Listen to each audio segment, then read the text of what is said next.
এ ভাই আজকে তো হেড স্যারের ক্লাস, তোরা হোমওয়ার্ক করেছিস? না ভাই ভুলে গেছি তো। আমিও তো ভুলে গেছি। স্কুলে গেলে হেড স্যার বাটনা বেটে দেবে, স্কুলে যাওয়া যাবে না ভাই। তাহলে কি করবি? চল পার্কে গিয়ে ঘুরে বেড়াই, চল। এই স্লিপ চড়বি না দোলনা?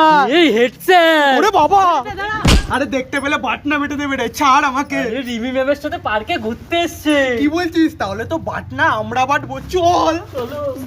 ধপ্পা। তাই স্কুলে না গিয়ে এখানে কি করছিস? ওয়েট, বলছি শুনুন, বুঝতে দিন। আমরা এখানে কি করছি তার আগে আপনি বলুন। এই ফাঁকা পার্কে ম্যামের সাথে লবিং হচ্ছে। যত বড় মুখ না তত বড় কথা।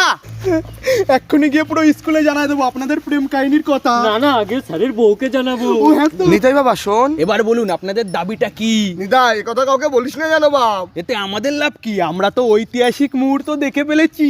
আচ্ছা শুনুন, অঙ্ক পরীক্ষায় তাহলে আমাদের পাশ করিয়ে দিতে হবে। হ্যাঁ সেই নিয়ে তোকে ভাবতে হবে না, তুই শুধু আমাদের সম্মানটা রাখিস বাবা। আজকে আমরা ঘর দিয়েই বেরোয়নি, লবিং কন্টিনিউ।